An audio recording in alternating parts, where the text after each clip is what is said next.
Hello and welcome back to another video. Today I'm going to be showing you how you can use your EU Rail Pass. Now this is a very quick and simple thing to do, so make sure you watch this video all the way to the end so you don't miss any important steps. Now the first thing you want to do is to do a bit of pre-trip planning. And the reason for that is because you want to actually understand what the EU Rail Passes are for, and you need to understand exactly which one you need to buy. For example, it could be a one country pass, or you might need a global pass. So the first step is to figure out exactly which pass you need.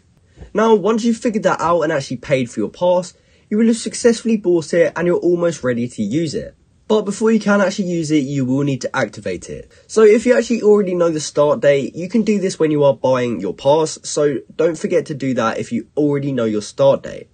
However, if you don't, you can do this later, and you can do it for free at a larger European train station before you actually board your first train.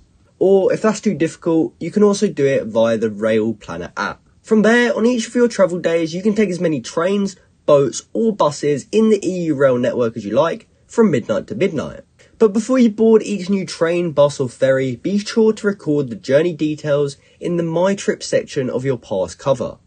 And I do actually recommend that you download their Rail Planner app, as this will help you plan your trip if you haven't done it already, and you can also show your pass as you go, which will make it a lot easier.